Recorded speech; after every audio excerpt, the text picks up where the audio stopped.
Hoy, ay, ay, ay, ay. Hoy me tuve que calmar un poquito porque aprendí algo nuevo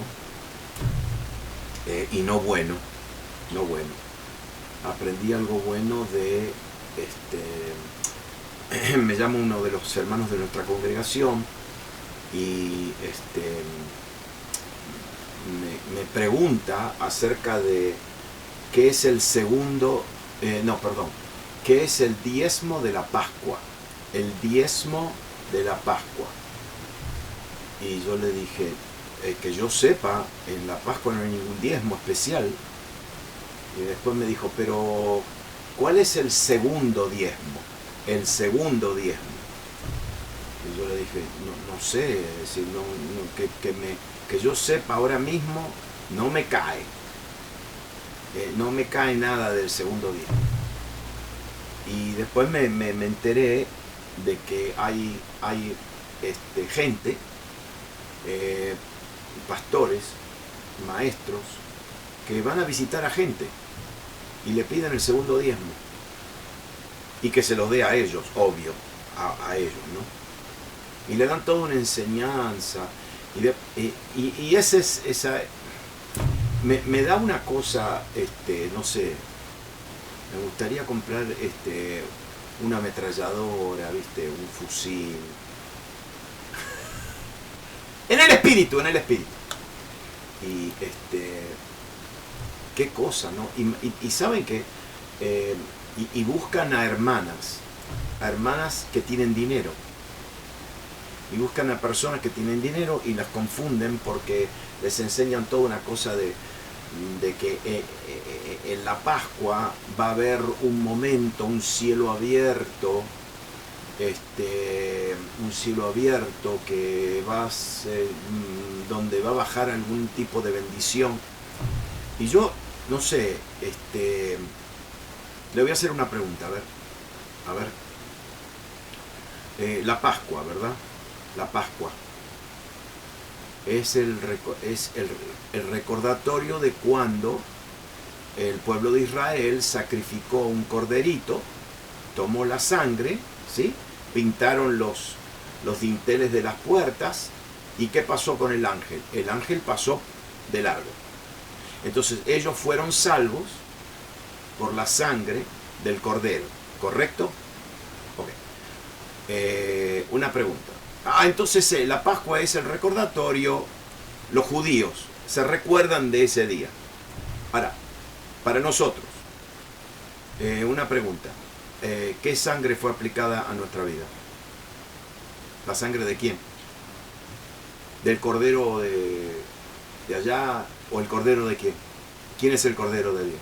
El cordero es Cristo, es decir, la sangre de Cristo. Bueno, muy bien. Entonces, una pregunta. La sangre de Cristo te limpia, te cubre solamente durante Pascua. ¿De verdad?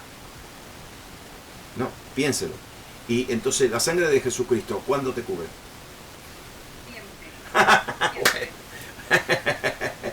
Bueno, entonces, fíjese qué mentira, qué engaño. Hay gente, y yo no sé si lo hacen a propósito o lo hacen por ignorantes, pero que como que te dan la impresión de que Dios hace ciertas cosas especiales, distintas, durante un momento en el año, una fiesta, y ya se terminó eso. Para los judíos, sí, ellos celebran y se recuerdan. Para nosotros esto es una realidad. La Pascua es una realidad 24 horas al día, 7 días a la semana. La sangre de Jesucristo nos limpia de todo pecado.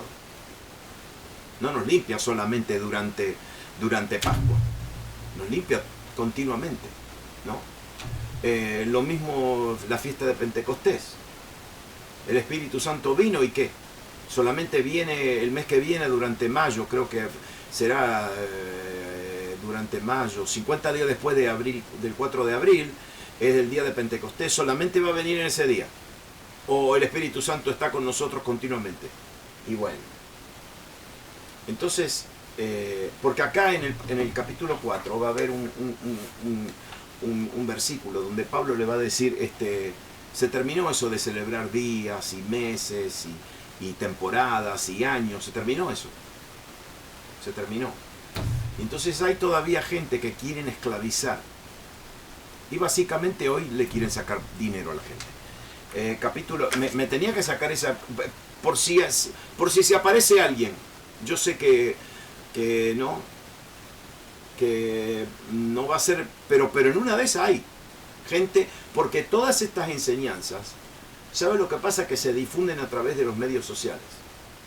Y algún vivo, en alguno de nuestros países, ya esto está establecido, en República Dominicana, pero algún vivo va a escuchar esta enseñanza por los medios sociales esta noche capaz, y mañana ya la va a empezar a enseñar, o la semana que viene la va a empezar a enseñar. Y nosotros, ¿qué estamos aprendiendo de Gálatas? Que todo eso es otro evangelio. Otro evangelio. Gálatas capítulo 4. ¿Se acuerdan que anoche leímos? Pero también digo, el versículo 1 al 3, también digo que entre tanto que el heredero es niño, es niñito, en nada difiere del esclavo, aunque es señor de todo, sino que siendo heredero de toda la fortuna de sus padres, está bajo tutores, está bajo guardianes y curadores, administradores, hasta el tiempo señalado, hasta el tiempo asignado por el Padre. Es decir, el Padre decide cuando el niño es maduro, no el tutor, no el Padre decide eso. Así que nosotros, cuando éramos niños, estábamos en esclavitud bajo los rudimentos, bajo lo elementario del mundo. Y ahora en el versículo 4, dice que cuando, el versículo 4 dice, pero cuando vino el cumplimiento del tiempo. Cumplimiento es la palabra llenura. Llenura. Es la misma palabra que se usa cuando se habla de la llenura del Espíritu Santo. O con el Espíritu Santo los llenó. Es decir, es la palabra esa.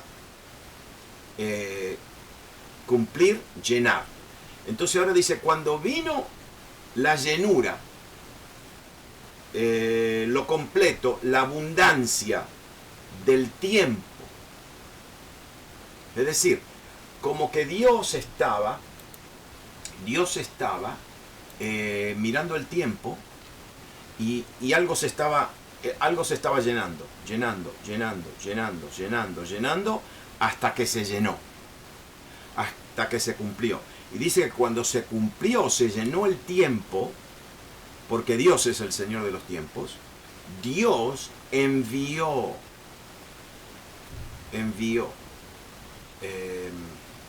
¿Sabe qué palabra es ese envío? Envío. Apóstol. Es la palabra donde nosotros sacamos apóstol. Un enviado. Entonces Dios envió a su Hijo, nacido de mujer. ¿Por qué? Porque tenía que ser de la simiente de Eva. De Eva. Nacido de mujer y nacido bajo la ley. No se olvide que Dios le había hecho una promesa a la humanidad, que Él iba a enviar a alguien de la simiente de Eva, ¿sí?, que iba a herir a la serpiente en la frente. La serpiente lo iba a herir en el tobillo, en el calcañar, pero Él lo iba a herir en la frente y le iba a dar un golpe mortal. Y ese es Génesis 3:15. Ese es el versículo central de la Biblia. ¿Por qué? Porque ahí Dios promete Salvador. Pero fíjese que acá, mire. Dios envió ¿a quién? A su Hijo. Perdón, Dios envió a su Hijo. Es decir, Dios envía a su Hijo. Y si Dios es Dios, ¿su Hijo qué va a ser? Dios. ¿Ustedes me entienden? Un ser humano produce otro ser humano. Dios solamente puede, ¿qué? Puede producir Dios. Dios, bueno, entonces fíjese qué interesante que que el Hijo, Dios, el Dios Hijo vino, pero nació de mujer. Entonces acá vemos la divinidad de Cristo y la humanidad de Cristo. Y ahora le voy a leer algo, a ver, algo acerca de la plenitud de los tiempos. Es decir, ¿por qué Dios dijo, se terminó, se cumplió el tiempo? ¿Por qué? Número uno. Esto está en las notas que le voy a mandar esta noche. Había una gran expectativa entre los judíos de la época en que vendría el Mesías. ¿Por qué? Porque los romanos estaban dominando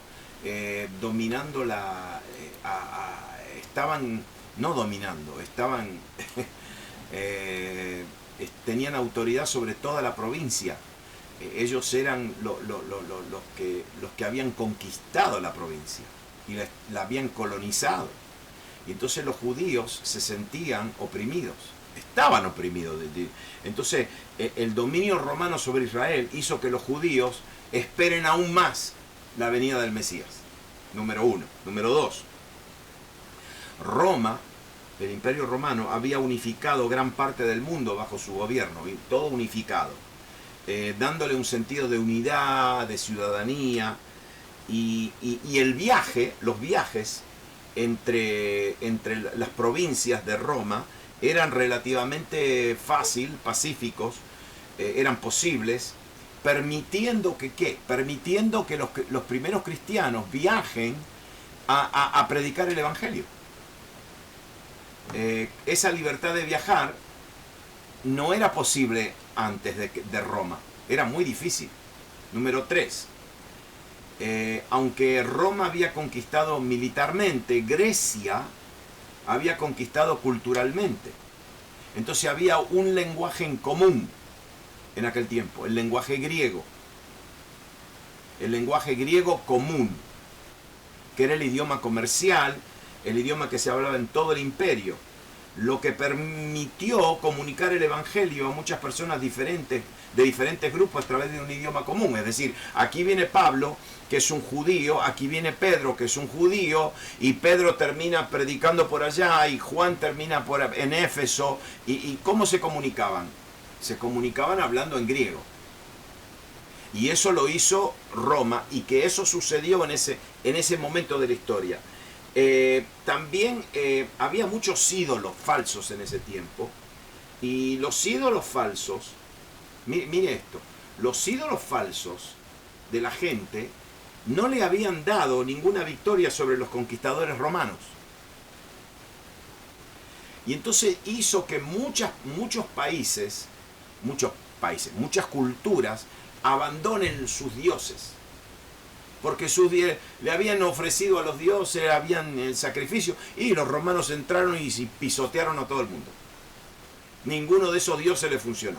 Entonces la gente rechazó, abandonó la adoración de los ídolos, y al mismo tiempo, lógicamente, las ciudades más preparadas, más cultas,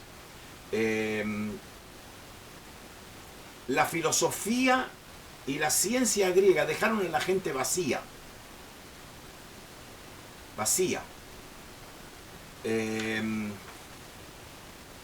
Es decir, los griegos por 600 años antes de Cristo, desde 600 hasta la época, los griegos estaban discutiendo y cuál es el origen y cuál es esto y de dónde viene esto y de dónde viene el otro. Y el ciudadano griego, ¿sabe lo que pensaba? Decía, escúchame, mientras ustedes están hablando de teoría, porque eso se llama la filosofía teórica, mientras ustedes están hablando de teoría, yo tengo que vivir todos los días. Yo tengo que sobrevivir todos los días. ¿Y a mí qué me importa? ¿Qué me importa a mí de dónde viene esto?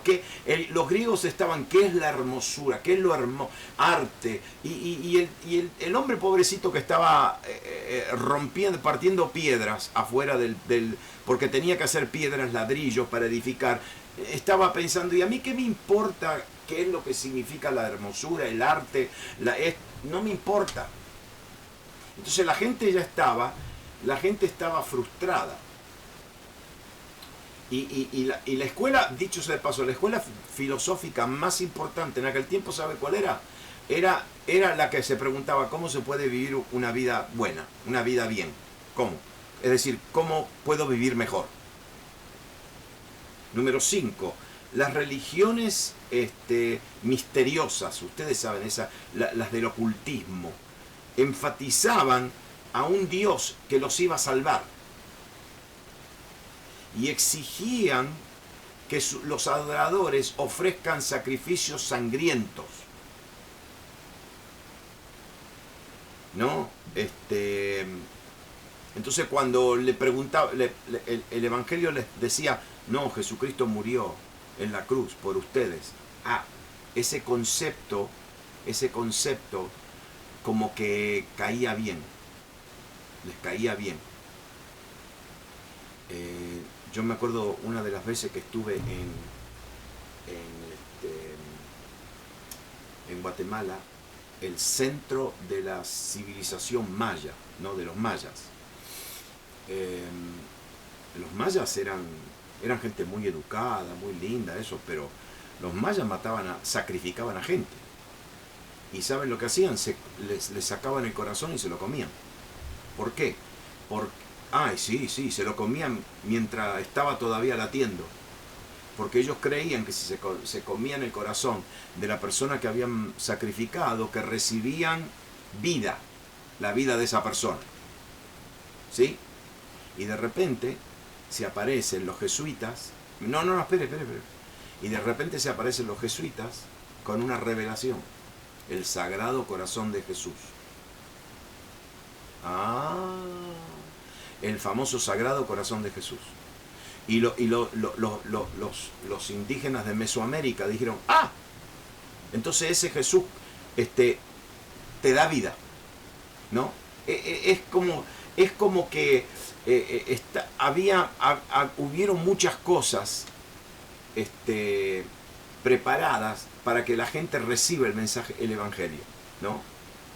Hay una historia muy clásica en la historia de misiones, que es la historia de los esquimales en Alaska.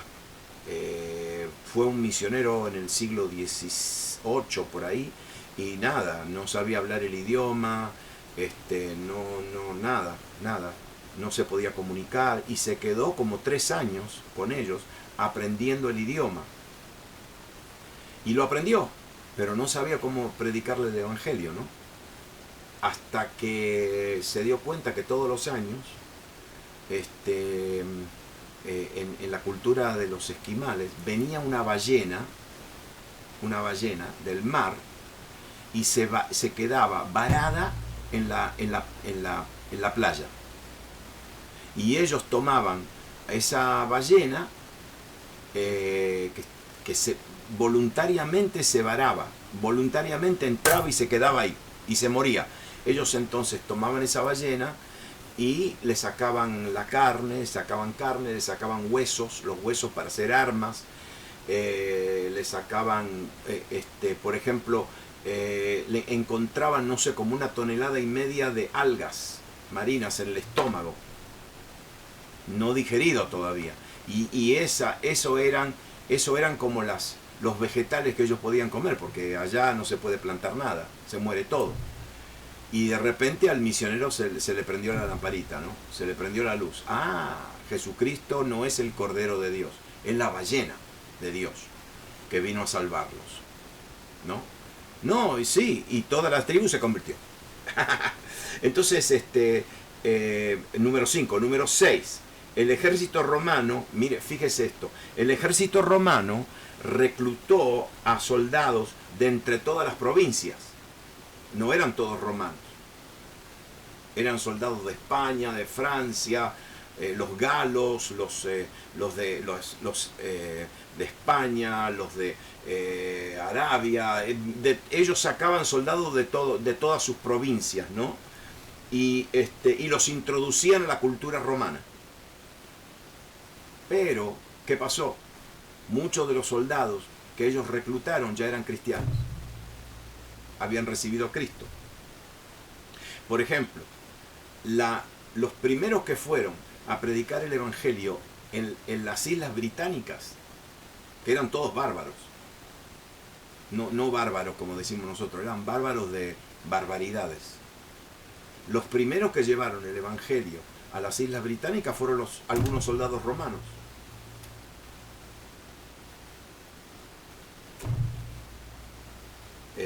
Porque Roma tenía soldados cristianos estacionados ahí en Gran Bretaña, y ellos llevaron el Evangelio.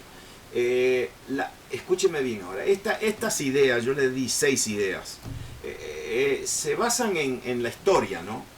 Pero nosotros sabemos algo, que los caminos de Dios no son nuestros caminos, no.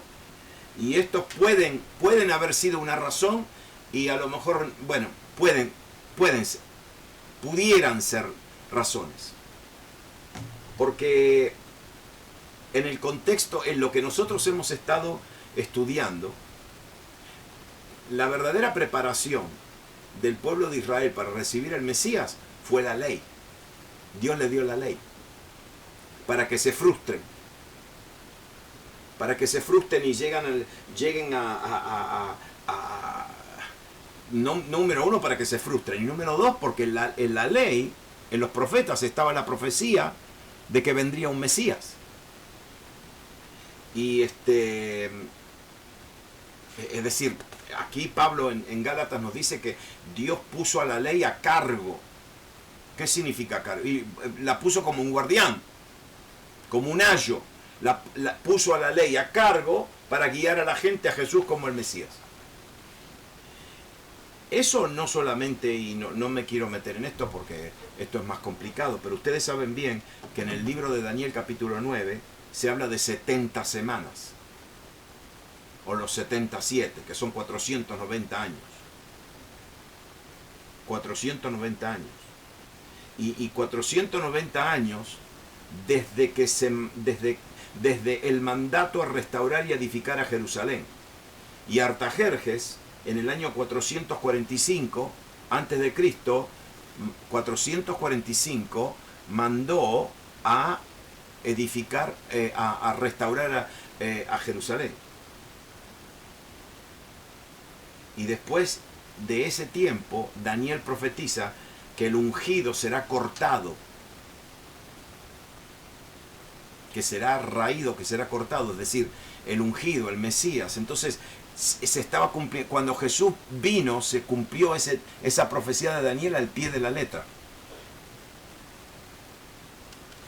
Entonces la encarnación, la venida del Mesías fue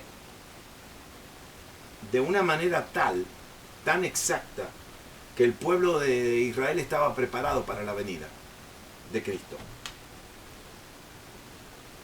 Y ellos, bueno, ustedes saben, a los suyos vino y los suyos no le recibieron. Bueno. Y entonces, en el versículo 5, ¿qué dice? Del capítulo 4. Que Él vino, que Dios mandó, en el cumplimiento del tiempo, lo mandó ¿para qué? ¿Para qué? Para que redimiese a los que estaban bajo la ley, a fin de que recibiésemos la adopción de hijos. Espérese que ahora voy a hablar de la palabra adopción. ¿Está bien? Adopción. Dios intervino en la historia. Todos los hombres estaban bajo la maldición del pecado. La ley traía esa realidad a la luz. Pero el mundo estaba preparado para recibir al Mesías. Y Jesucristo nació bajo esta ley. ¿Qué ley? Nació bajo la ley que le decía a todo el mundo que eran todos pecadores. En Mateo 5 Jesús dijo: no penséis que he venido para abrogar la ley o los profetas. No he venido para abrogar, sino para cumplir. Hay mucha gente que se agarra de este versículo y entonces dice: no, la ley hay que cumplirla. No, Jesucristo, eso de que lo cumplió, lo dijo para Él, no para nosotros. ¿No? ¿Por qué? Porque Cristo, Gálatas 3, Cristo nos redimió de la maldición de la ley. hecho por nosotros maldición, porque está escrito: maldito todo aquel que es colgado en un madero. Entonces, ¿para qué envió Dios a su Hijo? Versículo 5 otra vez: para que redimiese. Esa palabra redimir es una palabra muy fuerte, porque significa pagar un precio para la libertad de un esclavo. Pagar un precio para la libertad de un esclavo, eso es lo que significa. A los que estaban bajo la ley, para que recibiésemos. Y escúcheme bien ahora, esta palabra es la palabra lambano. Lambano significa echarle mano a algo. Entonces, espérese, porque esta libertad yo no hago así y espero que Dios me la ponga en las manos. Yo la tengo que tomar. Lambano. A fin de que recibiésemos la adopción de los hijos de Dios. Muy bien, vamos a la palabra adopción, porque miren, adopción no es lo que nosotros entendemos. ¿Por qué? Permítame. Cuando yo adopto a un niño, ¿qué estoy haciendo? Yo estoy adoptando el hijo de otra persona. ¿Sí o no? Sea un bebé, sea un niño, sea un joven. La adopción significa, hoy, en nuestra cultura, en este momento, significa: yo estoy tomando al hijo de otra persona y lo hago mi hijo o mi hija. ¿Correcto? ¿Sí? Bueno, por eso la Biblia, cuando usa la palabra adopción, no es lo que nosotros decimos. Miren lo que significa la palabra adopción. ¿Se acuerdan de que ayer yo le expliqué cómo era, qué significaba ser hijo maduro? ¿Se acuerdan? Hijo maduro, son tres palabras para hijo: niño, joven, y después viene hijo maduro. ¿Se acuerdan que yo le dije que esa palabra hijo maduro era la palabra huios? Huios. ¿Se acuerdan? Y huios es la palabra que Dios usaba, que el Padre usaba acerca de su Hijo. Cuando Jesús tenía 12 años y estaba en el templo hablando con los doctores de la ley, María lo llama joven. Pero cuando cumple 30 años y se va a bautizar al río Jordán por Juan el Bautista, el Padre dice: este es mi Hijo maduro. Este es mi Hijo amado, en el cual yo tengo complacencia. ¿Por qué? Y porque el hijo maduro es el que está listo para recibir la herencia del Padre, el que está listo porque ha madurado. Fíjese qué cosa loca, que el Padre, cuando recibe a su hijo pródigo, al que se fue y le gastó toda la fortuna y ahora vuelve arrepentido, ¿sabe cómo lo llama? Hijo maduro. ¿Y qué le pone? Le pone el manto, le da sandalias y le da el anillo y le hace una fiesta. Esa fiesta era la fiesta que se le hacía a un hijo maduro. ¿Se lo merecía? No. Pero ahí nos damos cuenta de que Dios nos adopta por su gracia. Ok, ahora, y adoptar. Adoptar significa, es una palabra compuesta: huios, hijo maduro, y la palabra tesia, que significa poner algo en un lugar específico. Entonces, fíjese lo que significa la palabra adopción. Significa poner al hijo o a la hija madura en su lugar.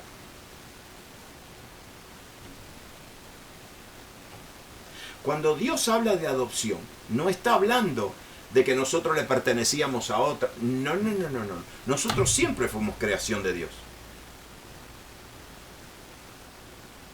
Entonces Dios nos puede decir: yo los voy a adoptar a ustedes, porque nosotros siempre fuimos creación de Dios. Pero no fuimos hijos maduros. Y mire qué cosa, ¿no?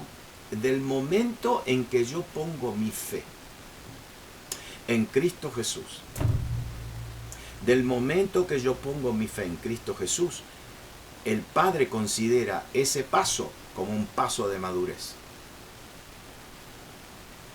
Mire qué cosa. Y me adopta con todos los privilegios completos.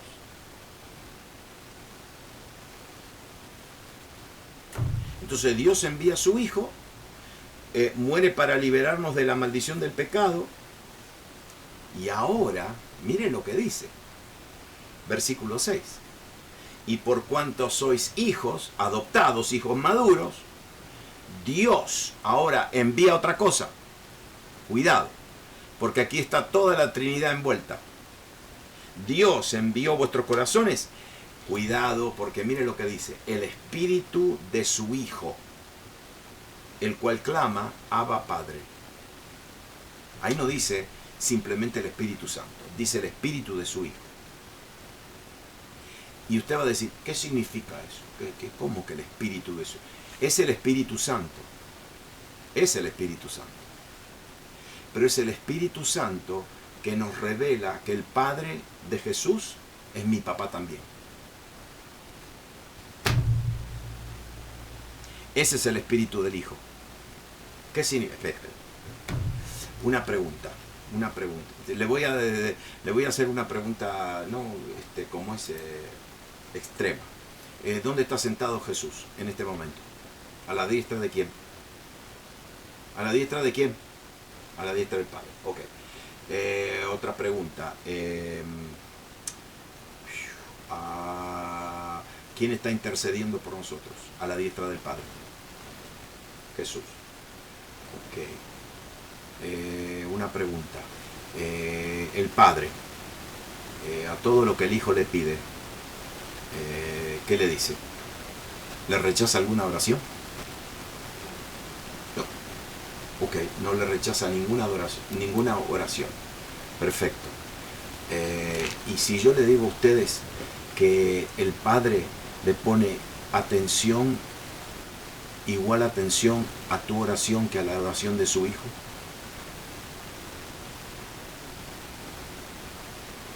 Sí, lo que pasa es que, escúcheme bien, lo que pasa es que a mí me encanta la cara de Gloria. Es que Gloria agarra todo. Y me encanta la cara de... Aleluya. Escúcheme bien. Por favor. El Padre. Somos hijos. Eso significa que estamos en el mismo lugar de su Hijo. Porque somos aceptos en el amado. Entonces nuestra oración tiene la misma calidad y la misma atención en el cielo que la oración de Jesús, la oración del Hijo. Esto no es para, yo no se lo digo a ustedes para que se sientan bien. No. Esto se lo digo porque esto es lo que dice la Biblia. Que el Padre, después de que nosotros pusimos nuestra fe en el Hijo, el Padre se puso tan contento y tan alegre, que Él envió el Espíritu Santo con la revelación del Hijo. Y por eso hay algo en tu espíritu que te hace decir, Abba, Padre, Abba.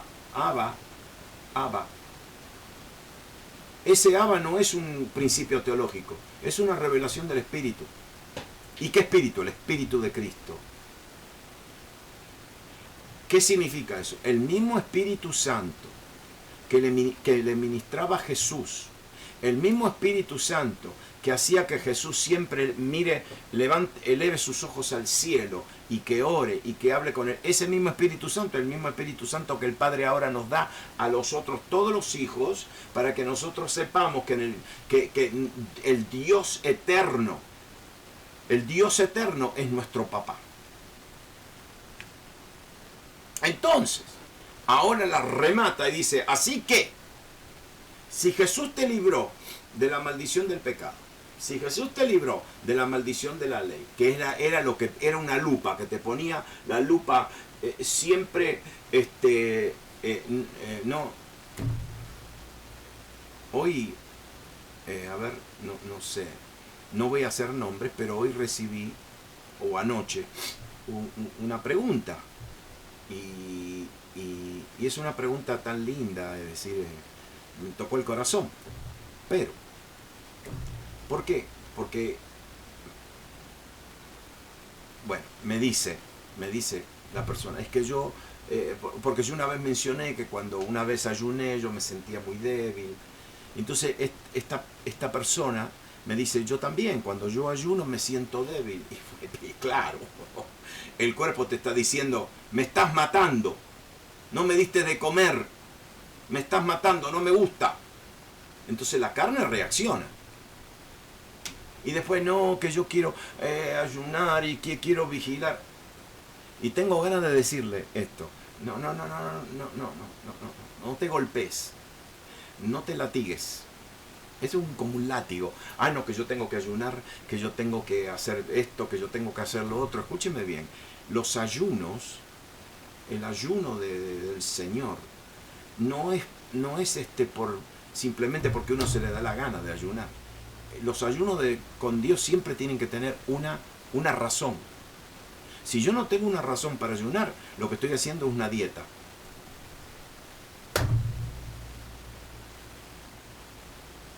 Número 1. Número 2, cuidado con los ayunos, porque los ayunos no son para torcerle el brazo a Dios para que Dios te haga algo. Porque Dios no lo vamos a convencer nunca con un ayuno. A Dios lo único que lo convence es la fe. Sin fe es imposible agradar a Dios. Un ayuno nunca va a convencer a Dios. Entonces, ¿para qué es el ayuno? El ayuno es una dedicación, una consagración mía cuando yo tengo la necesidad, siento la necesidad, ¿no?, de consagrarme, de dedicarme, porque quiero conocerlo más, quiero dedicarle más tiempo al. Entonces el tiempo que yo le dedico para tener un almuerzo o cenar, yo se lo dedico para estar con el Señor.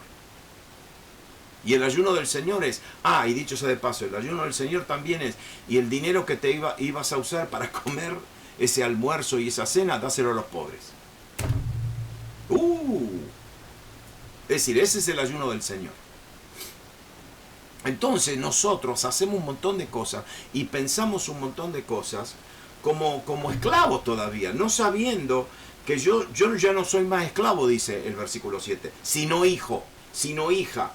Y si hijo, también heredero de Dios por medio de Cristo. Y nunca se olviden que nuestra herencia no es un pedazo de tierra, nuestra herencia no es, una familia, nuestra herencia es la justificación por la fe.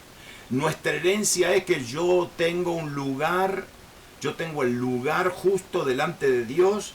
Y entonces yo tengo privilegio como hijo y estoy justificado delante del Padre. Esa es mi herencia. Y ahora viene el mensaje a los Gálatas, porque cuidado, no se olviden que los Gálatas no eran todos judíos. La mayoría de los Gálatas eran paganos. Entonces habían venido estos hermanos judíos y estaban tratando de convencer a estos hermanos que habían sido paganos de que se hagan judíos, que se circunciden. Bueno, y entonces Pablo le dice así, versículo 8, ciertamente en otro tiempo, no conociendo a Dios, servíais a los que por la naturaleza no son dioses. Se lo voy a decir más fuerte. En 1 Corintios 12 y en 1 Corintios 10, mire, le voy a leer lo que dice Pablo. En 1 Corintios 12 dice, sabéis que cuando erais gentiles, se os extraviaba llevándoos como se os llevaba a ídolos mudos. Claro, Pablo le dice, cuando ustedes eran gentiles, ustedes le estaban adorando muñecos, ídolos. Y se pone peor. En 1 Corintios 10 le dice, antes digo que lo que los gentiles sacrifican, a los demonios los sacrifican, y no a Dios. Y no quiero que vosotros os hagáis partícipes con los demonios. No podéis beber la copa del Señor y la copa de demonios. No podéis participar de la mesa del Señor y la mesa de los demonios. ¿Por qué le estaba diciendo esto Pablo? Y porque él estaba diciendo, cuidado con comer alimentos y comidas que han sido entregadas y sacrificadas a demonios. No, es que yo sé, esa que esta fue sacrificada al dios Apolo y a la diosa fulano. Y Pablo le dice, demonio. ¿Cómo que demonio? El de Zeus, demonio. Escúcheme bien ahora. Todos los santitos que andan por ahí, que la gente está así, demonios. Le voy a decir más. ¿Cuántos de ustedes han escuchado acerca de la Fátima? La Virgen la famosa Virgen de la Fátima. ¿Sí? ¿No? Eso fue una aparición de la supuesta Virgen en la frontera entre Portugal y España, por ahí, la Virgen, la Fátima. Y ahí hay un templazo. Ahí van millones de personas, porque ahí dicen que la Fátima sana. Ok. ¿Saben quién era Fátima? La hija de Mahoma. La hija de Mahoma se llamaba Fátima. Fátima. La hija de Mahoma. Cuando los moros, los árabes, los musulmanes estuvieron en el sur de España, en el sur de Portugal, en el sur de España, en la península ibérica, ahí vinieron los musulmanes, y la Fátima, que dicho sea de paso, era de piel negra, y la Virgen de la Fátima es oscura, y la Fátima se les aparecía a los musulmanes y le daba instrucciones de cómo pelear y que esto y que lo otro. Entonces la Virgen, la Fátima, porque Mahoma no tuvo hijo varón, solamente tuvo una hija mujer. Y hubo un problema y un problemote hasta el día de hoy de quién fue el heredero de Mahoma. Y no puede ser una mujer. No puede ser. Entonces los chiitas creen que fue el esposo de Mahoma y qué sé yo qué, y lo mataron. Un desastre. Y hay gente que todavía que Fátima se le aparece. Y de repente se aparece alguien que le dice que es María, pero es Fátima. Entonces todas estas supuestas apariciones, ¿qué son? Son demonios. Exactamente. No, yo no tengo temor de decirlo. Son demonios. Demonios que se cambian, se transfiguran. No se olvide que Satanás es como un ángel de luz. Se aparece como un ángel de luz. No es un ángel de luz. Perdió toda la luz que tenía. Es un ángel de tinieblas, pero se aparece como. Entonces,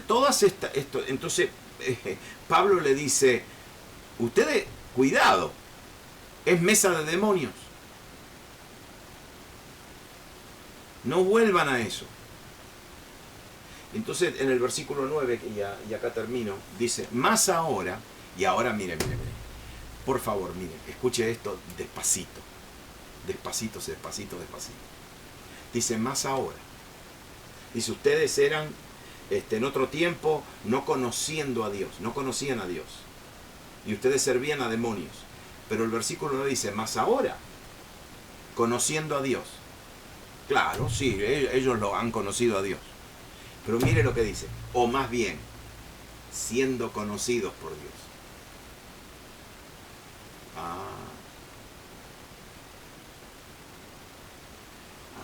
No es simplemente que yo conozco a Dios. Es que Dios me conoce a mí antes. Y porque Dios me conoce, después yo lo puedo conocer. Dice, más ahora, conociendo a Dios, o más bien, siendo conocidos por Dios. Ustedes saben bien, nosotros lo estudiamos, que Dios nos conocía desde antes de la fundación de los tiempos.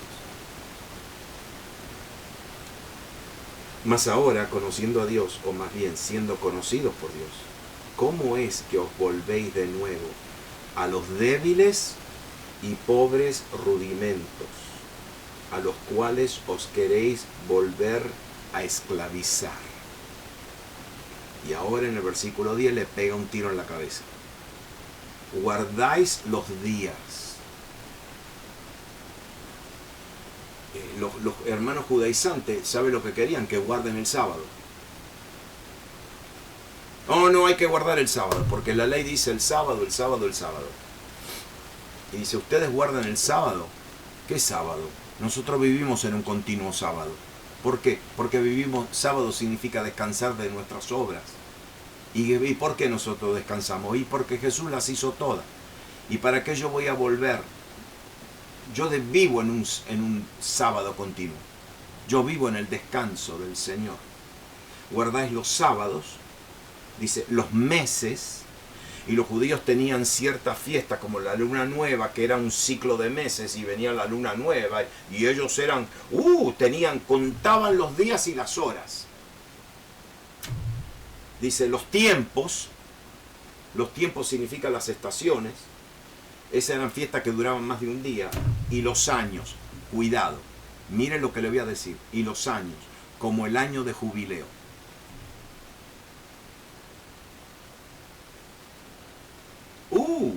El año de jubileo. Y sí, porque ¿qué vino a anunciar Jesús? ¿Se acuerdan lo que vino a anunciar Jesús? El Espíritu del Señor está sobre mí. ¿Y por qué? Aparte de venir a predicarle a los pobres y a los ateos y a los ciegos. ¿Cuál fue? Y vengo a predicar ¿qué? ¿El año qué? El año agradable. ¿Sabe lo que es el año agradable? El año de jubileo. Entonces parte del Evangelio es que nosotros vivimos en un jubileo. Escúcheme bien ahora lo que le voy a decir. Pablo no estaba en contra de estas fiestas. No. Pablo no estaba en contra de estas fiestas. Él estaba en contra de que se impusieran estas actividades como parte de la salvación y del cristianismo. No estaba en contra. Pero entonces él decía, cuidado, que estas fiestas, todas estas cosas que ustedes celebran, que no sean parte de la salvación. No, si ustedes no celebran esto, entonces, porque estas son las fiestas de Jehová.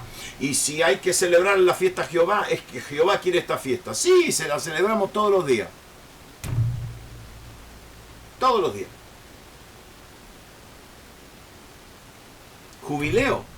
¿Qué? ¿Es cada 50 años o es todos los días? Yo no quiero esperar 50 años. Es todos los días. Es el año agradable. Jesucristo vino a anunciar que llegó el año agradable. Eso es lo que dijo. Entonces yo tengo que esperar cada 50 años. No. Parte del Evangelio, parte de la salvación, es que nosotros estamos en el año agradable. Pascua. Es que Pascua es la sangre de Jesucristo que me limpia de todo pecado, y en cualquier momento que yo confieso mis pecados, la sangre de Jesucristo me limpia de todo pecado. Ahí está la Pascua. Puede ser un día a las 5 de la mañana, puede ser una noche a las 11 de la noche, no importa. Y la gente todavía siguiendo días, meses, tiempos y años. No. Pablo, y escúchame bien, este es Pablo que está hablando, no está hablando cualquiera, no está hablando un novato, no está hablando un hermanito, no, este es Pablo, este es el doctor de la ley, este es el fariseo, este es de la tribu de Benjamín, este es el...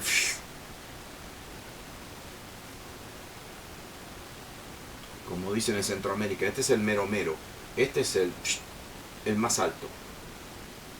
Y cuando Pablo dice esto, claro, ustedes entienden por qué uno se enoja. Que yo me enojo cuando veo a gente enseñando en los medios sociales, en la internet, tratando de hacer volver a los creyentes a la esclavitud de días.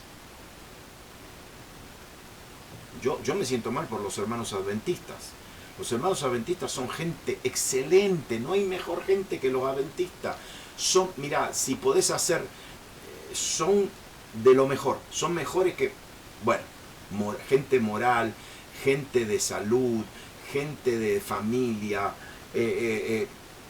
recta, gente recta, pero celebran te dicen que si no celebras el sábado de descanso, no te vas a ir al cielo, vas a ser parte de la religión del anticristo, qué sé yo, enseñan un montón de cosas y uno dice, un momentito. Así no es.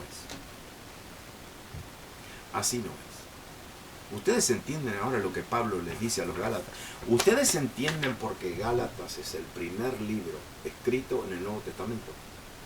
El primero. Es decir, lo primero es primero. Porque lo primero viene antes de lo segundo. Ajá. Y entonces, en el primer libro, en la primera carta que el Espíritu Santo le da a un apóstol, es el libro de Gálatas, en la carta a los Gálatas. Y miren todas las verdades que están expuestas acá. El que no está exactamente, Jesús es el Señor del domingo, lunes, martes, miércoles, jueves, viernes y sábado también. Amén. Él no es el Señor del sábado. El Señor de todo. Ok, mire. El que enseña otra cosa de lo que se enseña acá es otro evangelio. Yo quiero que lo tomemos en serio esto. Lo tomemos en serio. Es otro evangelio. Y no solamente eso, pero después el Espíritu Santo, que es el que está dando esta palabra, dice anatema. Anatema. Anatema. Yo personalmente, yo sé que ahora estos hermanos van a salir y van a usar estas verdades, las van a torcer y las van a usar para sacarle dinero a la gente. Yo no quisiera estar no quisiera pararme delante de Dios y que Dios me diga, ¿cómo hiciste eso? ¿Quién te dio permiso para hacer eso? Torcer la palabra de Dios para sacarle dinero a la gente, no. Por eso ustedes saben bien todo el evangelio de la prosperidad, todo ese rollo. Alguien le va a dar cuenta a Dios. Alguien le va a dar cuenta a Dios. Porque la herencia, fíjense una de las verdades de Gálatas, la herencia que nosotros hemos recibido no es abundancia, no es prosperidad. La herencia que nosotros hemos recibido es la justificación por la fe. Esa es la herencia. La herencia es la adopción de ser hijos e hijas de Dios. Esa es la herencia. Ah, bueno, sí, que venga la bendición, que venga la prosperidad. Nosotros sabemos que en lo que uno siembra cosecha, el que siembra escasamente cosecha escasamente, el que siembra abundantemente cosecha. Eso está bien, pero por favor, hermano, esa es una bendición de Dios, ese no es el evangelio. No le agreguen eso al evangelio, porque si no, los hermanos de la India y los hermanos de Honduras y los hermanos de Corea del Norte no van a ningún lado, porque son gente humilde, pobre, que apenas tienen para comer. Bueno, dale, ya, gloria a Dios. Aprendimos. Amén. Estamos aprendiendo.